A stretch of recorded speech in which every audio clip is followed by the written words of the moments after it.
Assalamualaikum, ketemu lagi di Sisi Prayogi Channel. Untuk kisah horor kali ini, aku mendapatkan kiriman cerita dari Keke di Jakarta. Di cerita nanti, dengan tidak mengurangi rasa hormat, semua tokoh dalam cerita ini akan disebutkan dengan nama saja.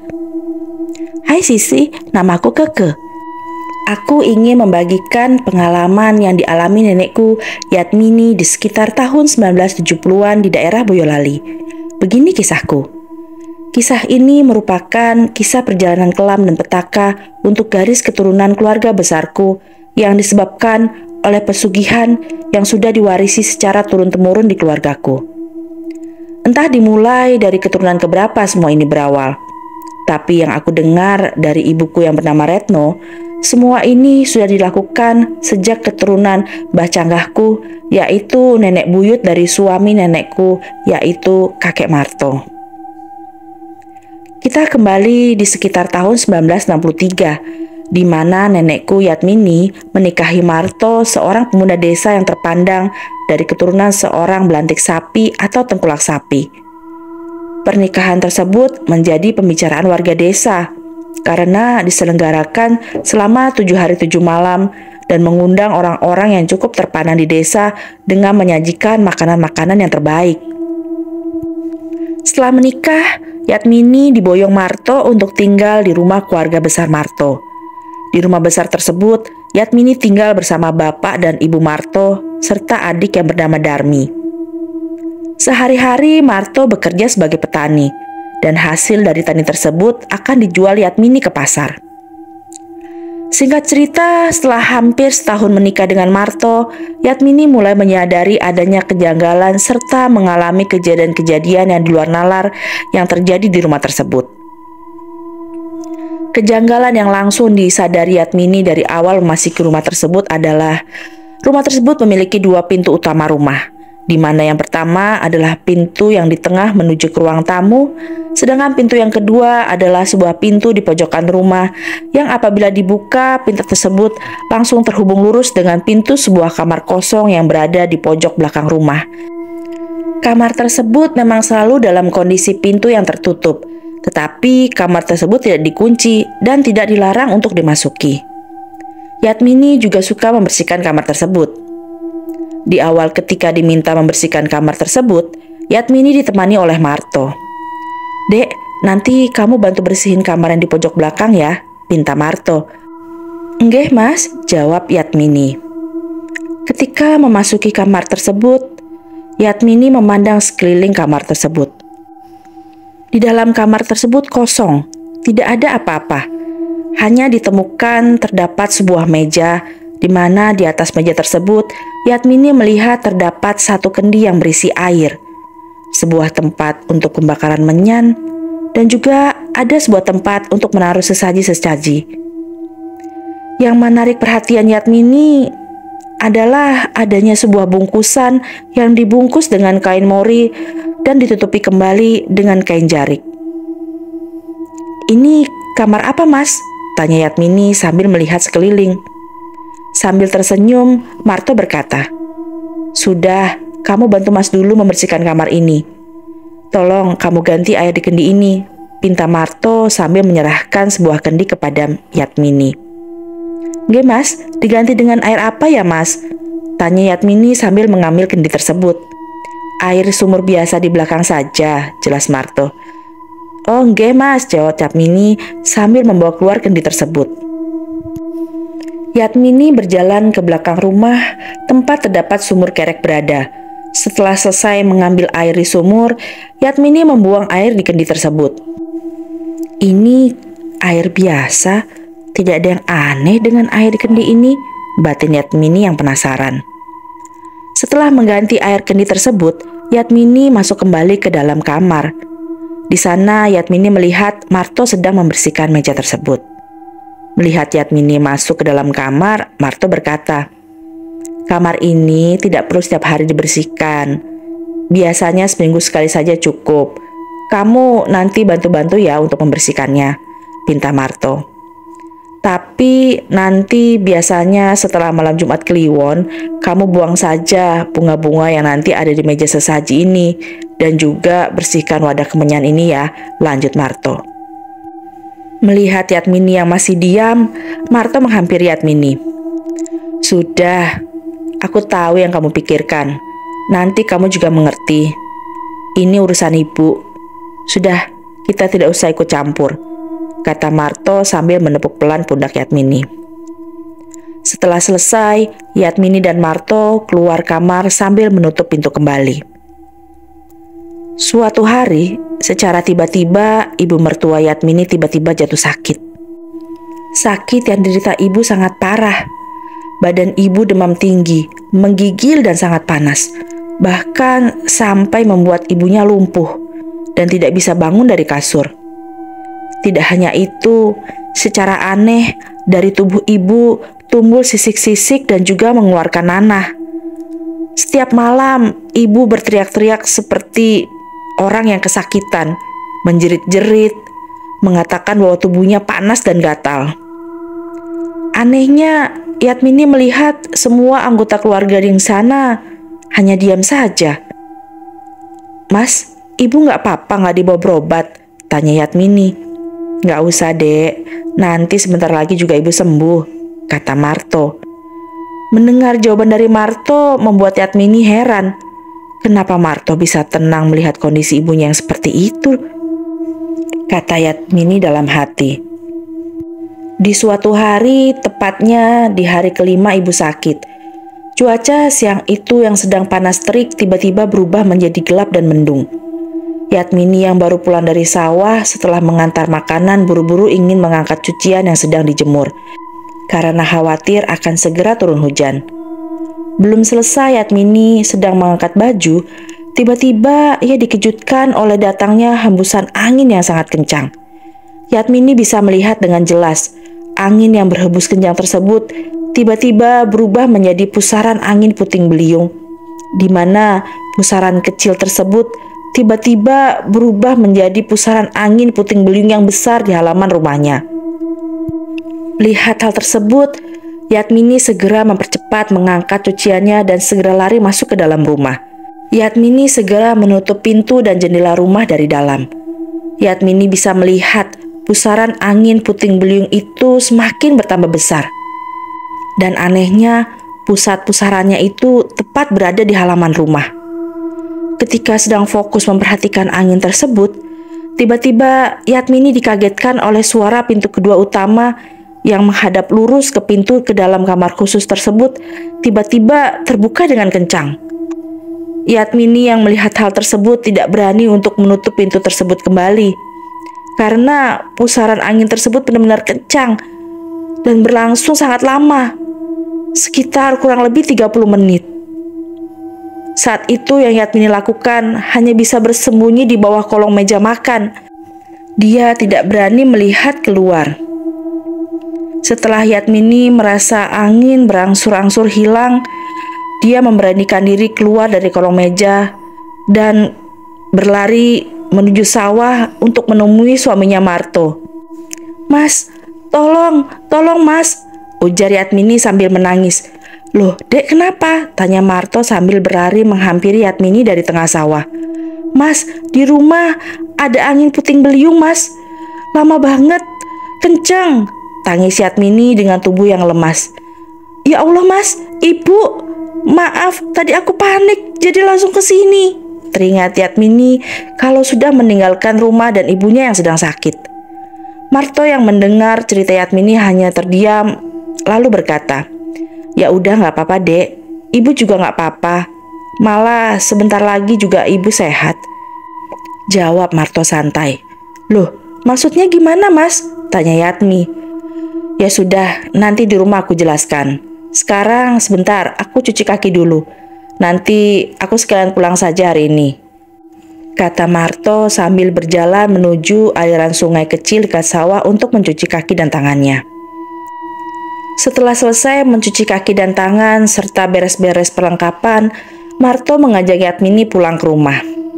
Setelah sampai di rumah, Yatmini tiba-tiba dibuat terkejut karena Yatmini melihat dari jauhan ibu mertuanya sedang berdiri di depan pintu rumah dan menyambut kedatangan mereka. "Sudah pulang toh?" tanya ibu. "Iya, Bu," jawab Marto. Ibu? Ibu sudah sembuh? Tanya Yatmini. Iya, Nduk, jawab ibu. Dek, ayo masuk, kata Marto sambil menarik tangan Yatmini yang masih terpaku melihat ibu yang sakit tiba-tiba bisa bangun dan tidak seperti sakit apa-apa. Sesampai mereka di dalam kamar, Marto berkata, "Kamu gak usah bingung, Dek. Nanti aku jelaskan semuanya. Sekarang Mas mandi dulu ya," jelas Marto. "Iya, Mas," jawab Yatmini sambil masih terdiam tak percaya. Setelah selesai mandi, di dalam kamar, Marto duduk di kursi samping kasurnya. Di sana, Yatmini sudah menyiapkan teh manis hangat untuk suaminya. Sambil meminum teh hangat tersebut, Marto tersenyum melihat Yatmini yang duduk manis di pinggir kasur menunggu penjelasan Marto. "Kamu sudah penasaran ya, Dek?" goda Marto. Yatmini mengangguk sambil tersenyum malu. "Ya, baiklah. Memang sudah seharusnya kamu tahu." Dengan suara pelan, Marto kemudian menjelaskan. Dengan menarik nafas panjang, Marto menjelaskan kepada Yatmini sebuah rahasia kelam keluarganya yang tidak patut dia banggakan. Marto menjelaskan bahwa keluarganya telah melakukan sebuah pesugihan puting beliung yang sudah diwarisi secara turun-menurun kepada anak perempuan keturunannya. Marto menjelaskan bahwa dia mengetahui pesugihan ini sudah dilakukan oleh nenek Marto yang melakukan pesugihan di sebuah gunung Merapen, sebuah gunung kecil yang ada di Boyolali. Pelaku pesugihan ini hanya menyediakan ruangan khusus seperti kamar di pojok belakang, Dek, jelas Marto. Yang ditutupi jarik dan dibungkus kain mori itu adalah benda-benda pusaka yang biasa dipakai ibu untuk proses ritualnya, jelas Marto. Aku juga tidak tahu apakah ada proses tumbal atau tidak, Dek. Karena ibu tidak pernah menceritakan secara detail seluruh proses ritual pesugihan ini kepada aku, Dek. Karena pesugihan ini diperuntukkan untuk keturunan perempuan, jadi ibu hanya menjelaskan detailnya hanya kepada Darmi, jelas Marto. Sakit ibu yang kamu ketahui itu merupakan salah satu dari bagian ritual pesugihan itu, Dek, yang akan terjadi setiap 1 tahun sekali. Biasanya selama setahun sekali dalam sepasaran atau 5 hari ibu akan sakit parah seperti kemarin, Dek. Dan nantinya setelah sepasaran tiba-tiba akan muncul angin puting beliung di rumah kita. Dan nantinya entah bagaimana tiba-tiba ibu akan sembuh dan tidak sakit sama sekali.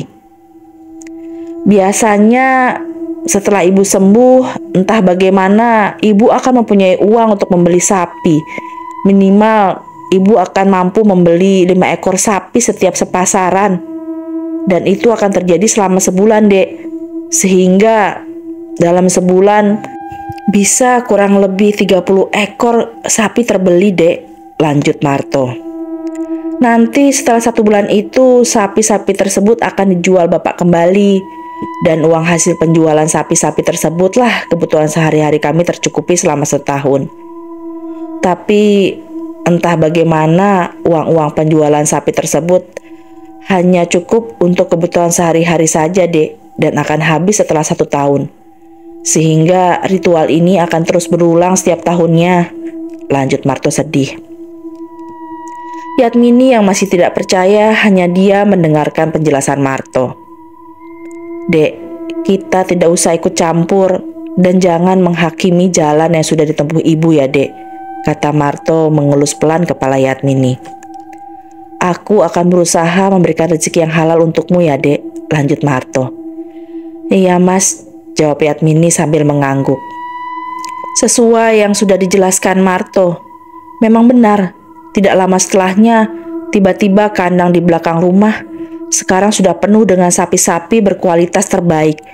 Dan tidak lama banyak para pembeli yang mulai datang untuk melihat dan membeli sapi-sapi tersebut.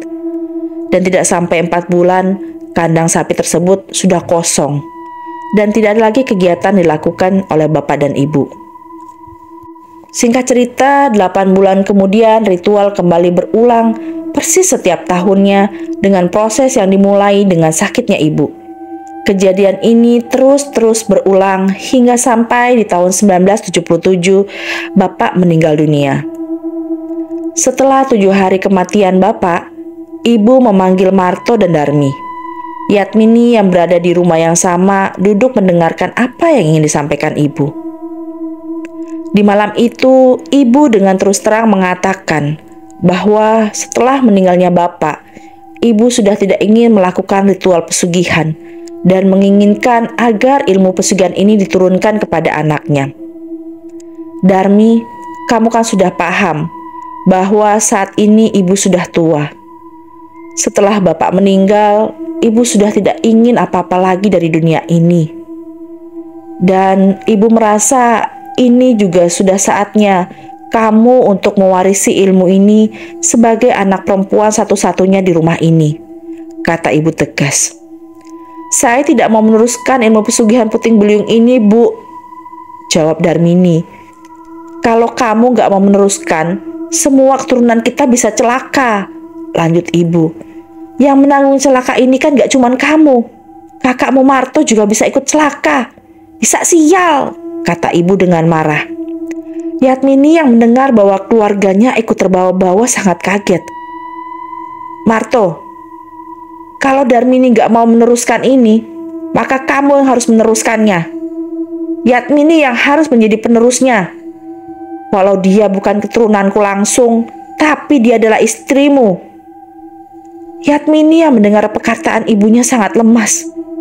Dia tidak menyangka kalau dia harus menjadi pelaku pesugihan karena menikahi pujaan hatinya. Saya tidak bersedia Yatmini menanggung dosa keluarga kita, Bu, jawab Marto tegas. Kurang ajar kalian berdua. Kalian siap menanggung tulahnya, kata Ibu murka. Aku siap, Bu, kata Marto dengan yakin. Aku juga, Bu. Aku gak mau melakukan ritual pesugihan ini lagi, Bu, jawab Darmi sambil menangis. Ya wes, terserah kalian. Ini semua akan kalian tanggung sendiri beserta keturunan-keturunan kalian selanjutnya, ujar Ibu yang murka marah sambil meninggalkan mereka semua. Darmi yang menangis bangkit dan kembali ke kamar. Sedangkan Marto menghampiri Yatmini yang masih syok dan kemudian memeluknya. Maaf ya, Dek.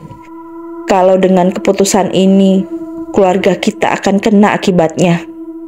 Aku gak mau kalau harus membuatmu melakukan perbuatan pesugihan ini, kata Martono lemas. Aku hanya gak mau kalau harus membuatmu melakukan pesugihan ini, kata Marto lemas. Iya Mas, makasih ya Mas, jawab Yatmini yang tidak menyangka bahwa Marto akan tegas menolak. Setelah kejadian hari itu, Ibu sekali lagi memanggil Darmi dan Marto dan bertanya apakah mereka sudah benar-benar yakin bahwa tidak akan meneruskan pesugihan tersebut. Bahkan Ibu juga sempat menanyakan langsung pada Yatmini apakah Yatmini bersedia meneruskan pesugihan ini. Tetapi setelah semua menjawab tidak bersedia, Ibu akhirnya memutuskan melepaskan pesugihan tersebut dan membuang semua perlengkapan dan peralatan yang ada di rumah ini dengan cara dilarung ke Sungai Bengawan Solo. Di rumah sekarang sudah benar-benar tidak ada yang melakukan pesugihan puting beliung lagi. Tetapi apa yang ditakutkan oleh Ibu perlahan-lahan menjadi kenyataan. Entah karena apa, hasil tani yang biasa dijual Yatmini sekarang tidak selaku biasanya. Yatmini yang terkenal sebagai pedagang besar di pasar, sekarang dagangannya tidak ada yang terbeli. Bahkan akhirnya untuk mencukupi kebutuhan sehari-hari saja, Yatmini dan Marto masih kekurangan. Sekarang mereka bisa dikatakan sebagai warga yang berada di bawah garis kemiskinan.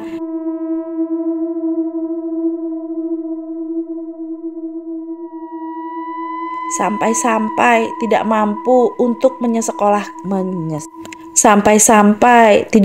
menyekolahkan keempat anaknya. Sedangkan Darmi setelah menikah, akhirnya ditinggal oleh suaminya yang selingkuh dan tidak memiliki keturunan.